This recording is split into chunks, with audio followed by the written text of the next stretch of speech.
Hai korang, hari ni kita nak buat satu lagi kuih tradisional iaitu kuih koci.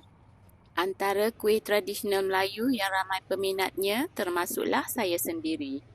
Setiap suapan pasti terasa kelazatan koci yang berinti kelapa yang manis dengan gabungan kuah santan yang lemak masin. Kuih koci ni kita bungkus guna daun pisang bersama dengan kuah santan dan dipanggil koci lele. Sekarang kita kait daun pisang dulu untuk kita bungkus kuih koci nanti.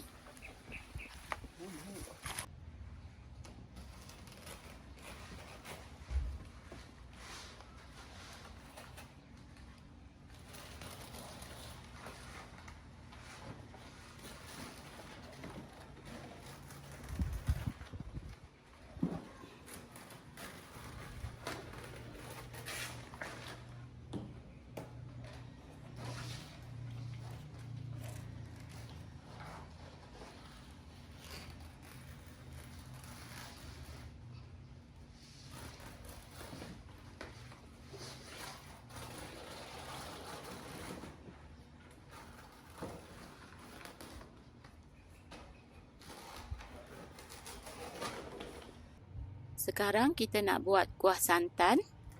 2 cawan santan, setengah cawan air saya campurkan sekali. 1 helai daun pandan, 1 sudu besar garam, 2 sudu besar tepung beras, kacau sebati,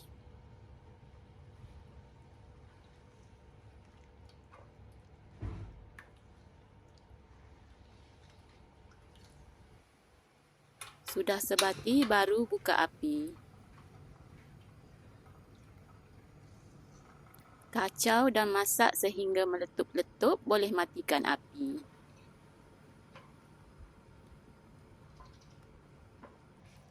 Bulat-bulatkan inti kelapa. Video untuk penyediaan inti kelapa ada pada video yang lepas. Korang boleh tengok kat sana ya. Sekarang kita nak buat adunan tepung. Masukkan 3 cawan beras pulut, 2 sudu besar tepung gandum. Kacau sebati dulu.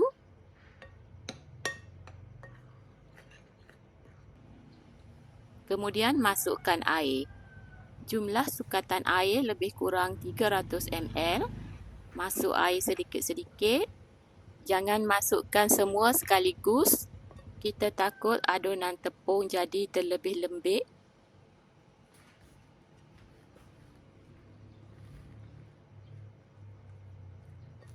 Kacau dan uli sehingga menjadi dough.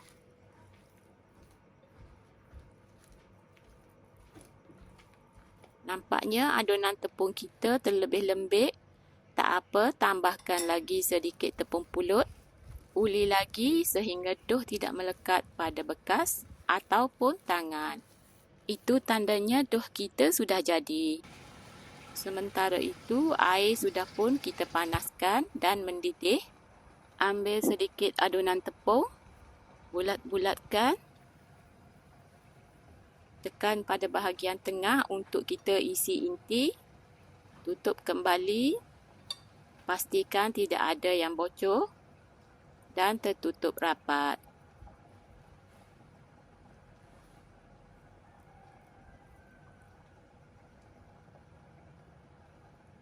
Jika ada sedikit bocor, boleh ambil sedikit tepung dan tampal pada bahagian yang bocor. Bulat-bulatkan. Dough yang sudah siap kita bulatkan. Masukkan terus ke dalam air mendidih. Kuih yang sudah terapung tandanya sudah masak. Angkat dan terus masukkan ke dalam adunan kuah santan.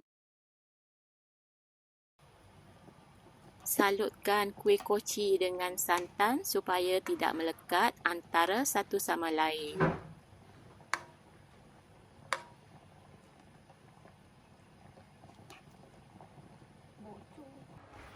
Layur dulu daun pisang supaya lembut dan tidak mudah pecah bila kita membungkus.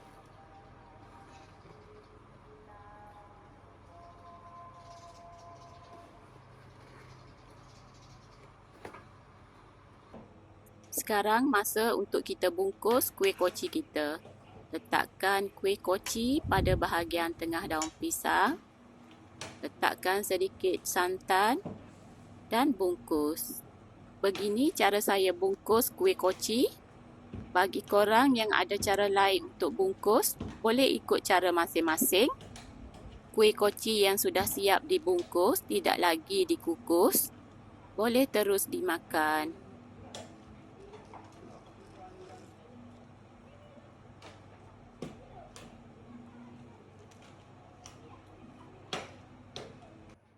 Sudah pun siap kuih koci leleh. Sangat sesuai untuk dihidangkan sebagai menu minum petang bersama dengan secawan kopi. Selamat mencuba dan semoga apa yang saya kongsikan memberi manfaat kepada semua.